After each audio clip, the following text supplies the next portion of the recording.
Okay, push past this part, push. Come on. I just need to go up a little bit more. I'm going down. This is the last time I thought I would ever see my drone. Every adventure has its risks, but this one tested my limits in ways that I never even expected. Now, let me give you some quick backstory.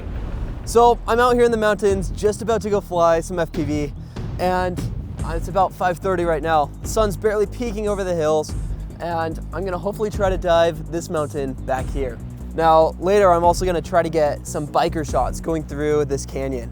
This canyon looks amazing, and this sun is just beautiful. So let's see how these shots turn out. Everything was flying smoothly.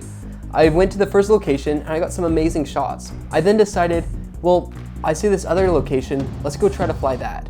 So I moved locations and loaded up, and I took off and I flew out to the tip of that mountain. Once I neared the top, I was getting pretty low on battery, so I was pushing my drone further than I normally would, but I just wanted to make it to the top of the mountain. So I made it to the top and I turned back and I came to fly back down and to return home. Well, that's where everything went bad, because the moment I turned around to come back, I forgot how much power I needed when I started to dive and to recover from that dive. So I was about halfway back and the battery just dropped like that. It started dropping very quickly and I knew I wasn't going to make it. It started dropping too fast, I lost signal, and I knew it went into these trees in this area over where it's kind of clear, but I was not certain and I thought it was gone. I went through and I grabbed a few friends of mine and we all went up into the mountain to try to go find the drone. So after hiking several miles and trying to find the location, I got a ping on my phone, so I was able to find the tracker. But after a full day of trying to look, it killed my battery. So we had to wrap it up and call it a day. So I packed a drone, a shotgun microphone, and some headphones. That way we could use the shotgun microphone and try to beep the AirTag, because it was in a mountain area, so it just beep all over the place and you wouldn't know where it was. And we also packed a drone so then I could scan the trees if it was inside or on top of a tree. After several attempts, we've pinpointed the tree.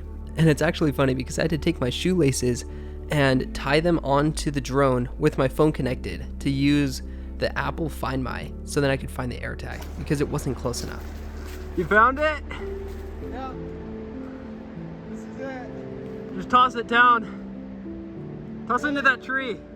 Which tree? Just this one. Frisbee. What's the spin? You completely missed.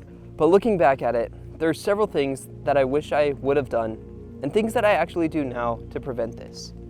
First, I always make sure that if it's a critical flight, I'm flying with fresh batteries, ones that aren't old or degraded. That way, this issue won't happen again. Second, I'm always aware of my surroundings. I know where I'm going to fly.